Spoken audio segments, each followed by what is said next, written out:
Hello and welcome back to our final session, part 3 on our IQ version 10 overview. My name is Jim Burke. I'm with the Employer Relations Account Management team, and we're very excited again to show you this software upgrade. We've had very good response from our employers that attended our training sessions here a couple weeks ago, and we're hoping that we're able to present this today and that you'll be able to understand how to use our new system. Part 1, we had talked about logging in. That again has not changed. If you have a shortcut to our login page, please overlay that bookmark with a more current one so that you have the most current login information. We had talked about home screen functions, member maintenance, making sure you're able to add new members and update their demographics as they go along in their career. Part 2, we talked about manual wage reporting and importing a wage report, two very important functions, and then importing a wage adjustment. So how do you how do you electronically submit a wage adjustment? You can still submit a wage adjustment by paper, so please remember we still accept that, and there are no charges to process that manually. In today's session, we're going to talk about making a payment and updating your bank account information, and then also employer maintenance if you need to change your demographic information on the employer side. And then adding new contacts and adding a new user. If you want them accessing IQ, you can manually do that yourself on your end. There are 3 sessions that we have recorded for our overview of our version upgrade. This is the last session today, but you can access the other 2 sessions by going to our YouTube and just copy and paste this link, and we'll have this available on our website for you to access the other sessions. Also, one of the most important guides is called the IQ Help Guide that is available on our publications at www.ipers.org. So please take a moment, download this version of the IQ Help Guide. We're going to walk through that page by page today. We're going to look at, I'm starting on page 48 of that guide. We're going to talk about adding a financial institution. So if you are someone that pays by electronic means, which we most want to have most of our employers do, we'll show you how to walk through that. So again, we're going to just dive right in here. One important note I want to let you know that your username and passwords have not changed. So you should be able, when you access our system, be able to do that directly by using your same password and username that you have today. So again, coming into the home page here, we're going to look at, and starting on page 48 of the user guide, we're going to come down here in the lower left-hand corner because we're dealing with setting up a financial institution. Now this individual employer, the City of Pension here, they do actually already have some bank account information, but we'll take a look at it here. So clicking on, it says click on details to add or update EFT bank information or update your delivery preference. So we're dealing with our bank account information. So let's click on details here. And as you come in, you're going to see up above that deals with your delivery preference at first, but we're dealing with the banks. So we're going to say this EFT bank account details here. Okay. So again, we're going to say maybe we need to add another bank. So we have US Bank here and Wells Fargo. And you'll notice here that the default EFT is set up for US Bank. But we're going to go ahead and we're going to create another bank. So let's select Add Bank Account. So then on page 49, it shows the same screen. We're going to tell it to start using this bank. Maybe we want to start using it today. Okay, so we have October the 2nd, and then we're not going to indicate this as the default EFT because we already have one set up for this US Bank account. So we're going to leave that checkbox blank. But then we're going to click on, it's easiest just to click on this search box, okay? And if you have the routing number, you're going to type that in right there. But I don't have the routing number, so let's just say we're using Verizon. Not Verizon, Veridian. And we have a few to choose from, and let's just choose the one that is appropriate here. And so we have our routing number. If you knew that, you would just type that in immediately. And then we have our bank account information. So we need to specify what bank account is that we have on that we want to start using. So we're just going to make one up here, 369, and then you have to re-enter that same account. Very important that these two match up. We want to make sure that you've entered the right bank account. Okay, and then all we have to do then is indicate whether it's a checking or savings, and we're going to say it's checking, and then we're going to click on save and confirm. So when this does, when you click on confirm, you're going to get this same authorization and agreement for an ACH debit. And all that you're doing is you're acknowledging that you have an account, you comply with the U.S. laws and rules of established bank accounts, and that you're allowing transactions to be processed from this account to IPERS.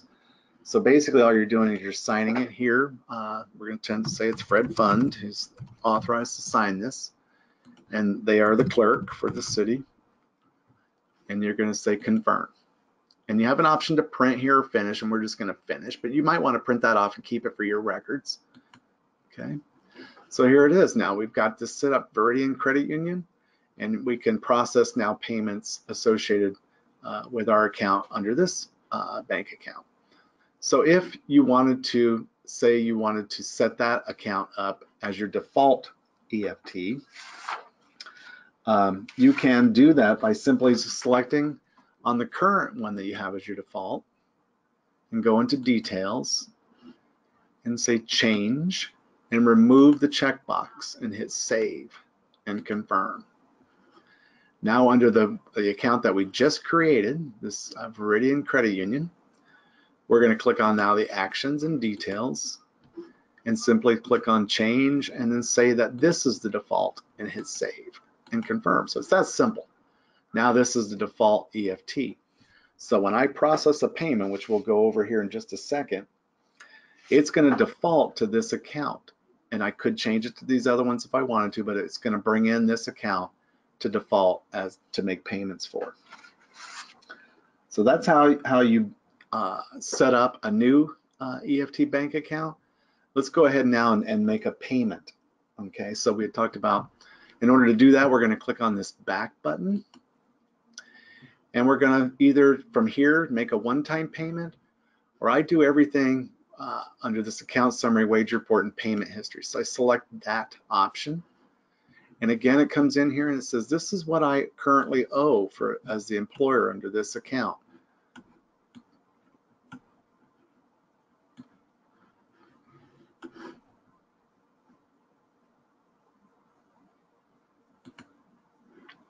So right here, when you come into the account summary, wage report, and payment history, it shows that we have a balance owed from these processed transactions that we did today.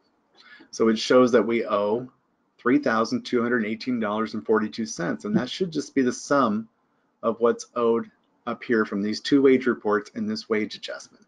So verify that that's accurate. And then we're going to come in here and it says make an EFT payment. So by selecting this drop down, you can either do a recurring payment or a one-time payment. So let's explain what is a recurring payment. A recurring payment would be something you'd want to set up to pay that same dollar amount each and every month. And generally an employer would not do this because their payrolls fluctuate each month. But there are some small employers that they have their clerk maybe set up on a salary and they're paid that same amount every month.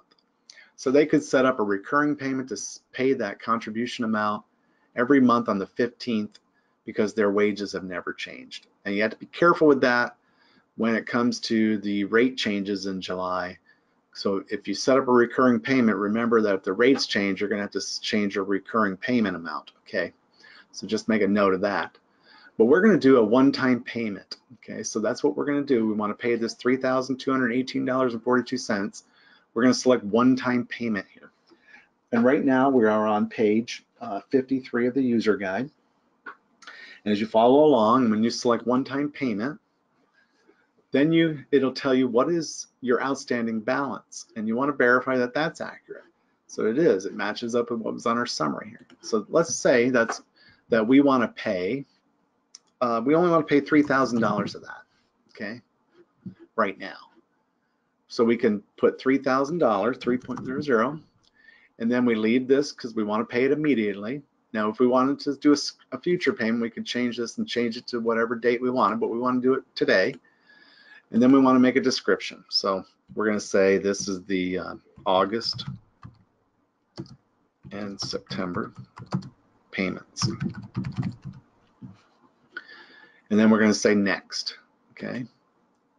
And then like I told you earlier, the default right now is Veridian, but you could change it to the US Bank or Wells Fargo, and we're just going to leave it defaulted to Veridian.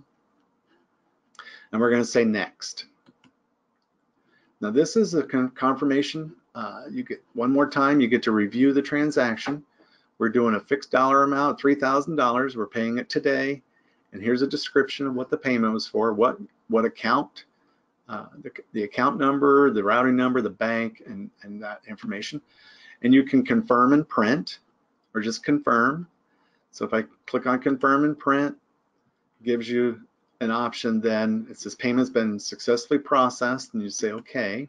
And then it gives you an option to print this as your receipt. Okay, and you just simply click on print.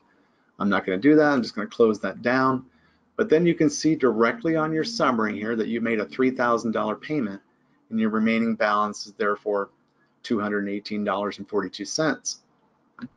So let's go ahead and do that one more time. We're going to this time schedule the remaining balance to be paid on October 15th.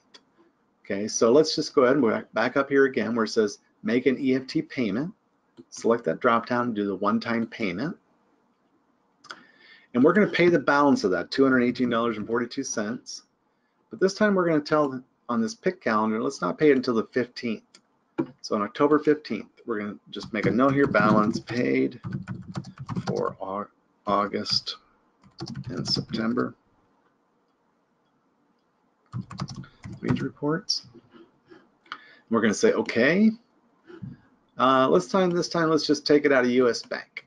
Okay, select the drop down there, change that from Veridian to US Bank, then say next. You can do again a confirm and print, verify all this information that your date is accurate here. We want to pay it on the 15th, $218.42, what our description was and what bank, and just confirm. It says payment has been successfully scheduled. Okay, so you'll look on here and it still shows that we owe this.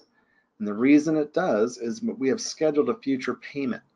So to see that, we want to look up under here, under where it says EFT payment history.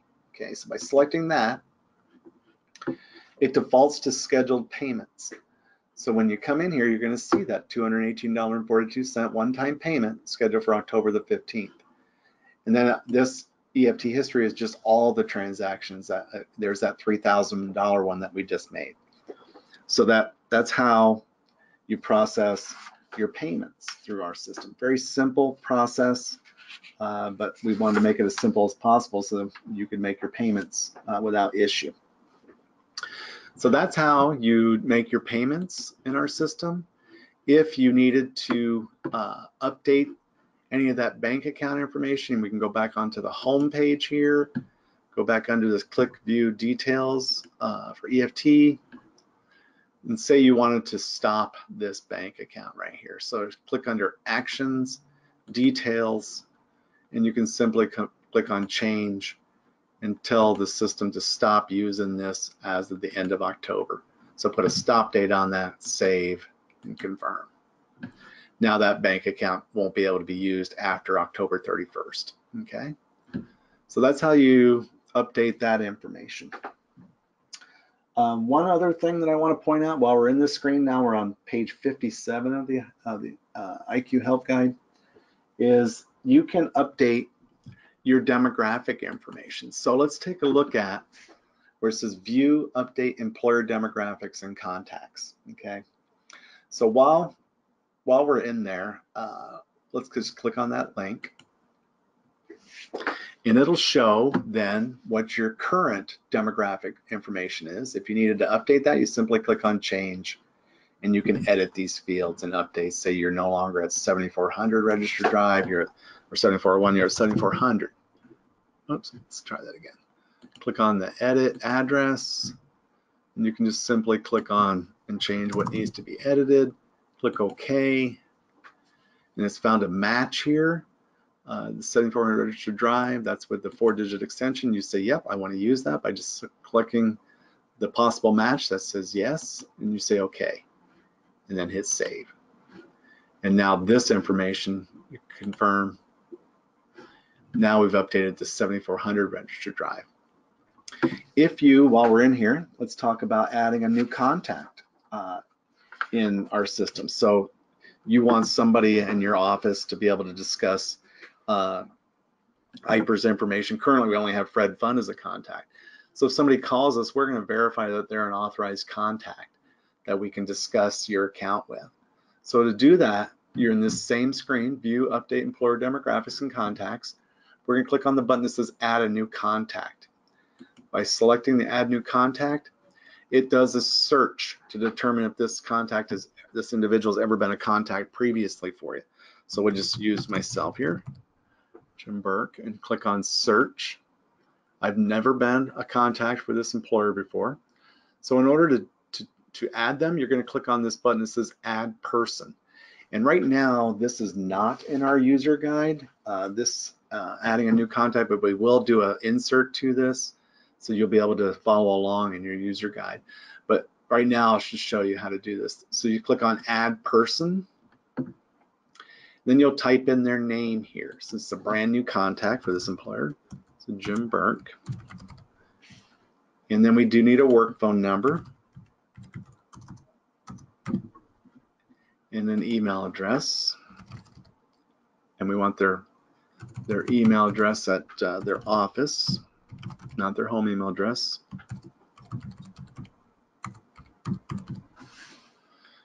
And then we want their address here. And we're going to use the same address that we had for the employer, 7400 Register Drive. And then we can simply click on the zip code, hit enter, say OK, and possible match, yes, and say OK. And then we're going to click on what they actually do. I'm sorry, I let this roll out up here, but their contact role, let's just say that I'm in payroll. You're going to click on Next and confirm. So now if I call in, you know that I work in the payroll department, what my phone number is, email address.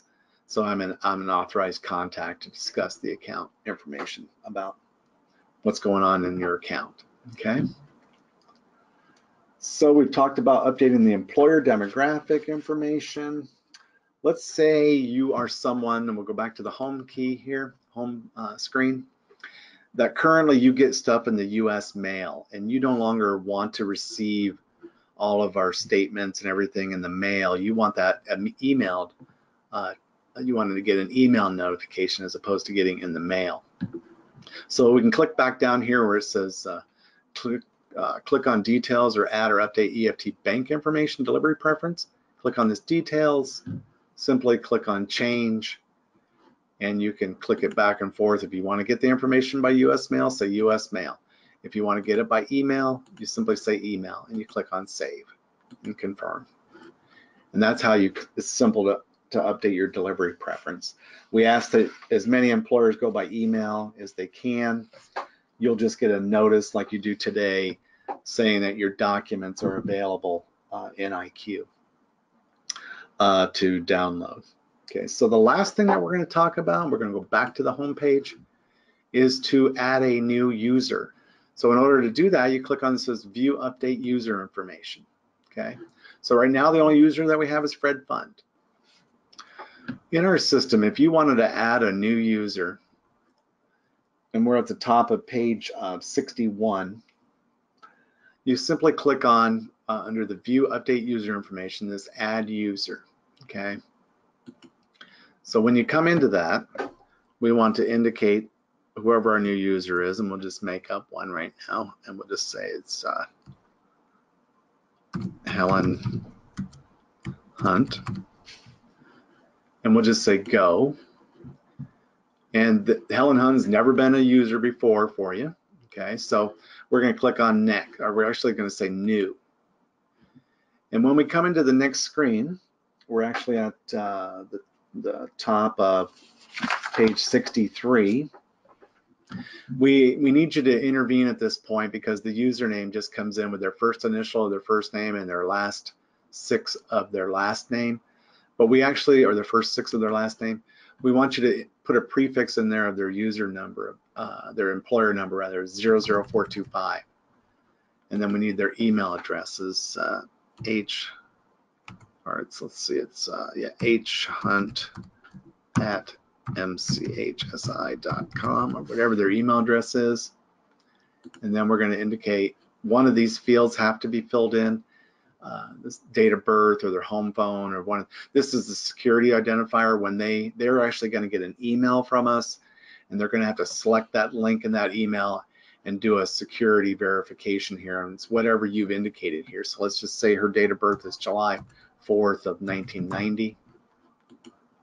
We don't need one of these fields filled in, and then we want to put in their email, their home address here, or their work address. So 7400 Register Drive. And then again, this is throughout our whole programs here. We're going to enter the, their zip code. And we're going to say okay. It's found a match, so we want that match to be used. And then we're going to say next.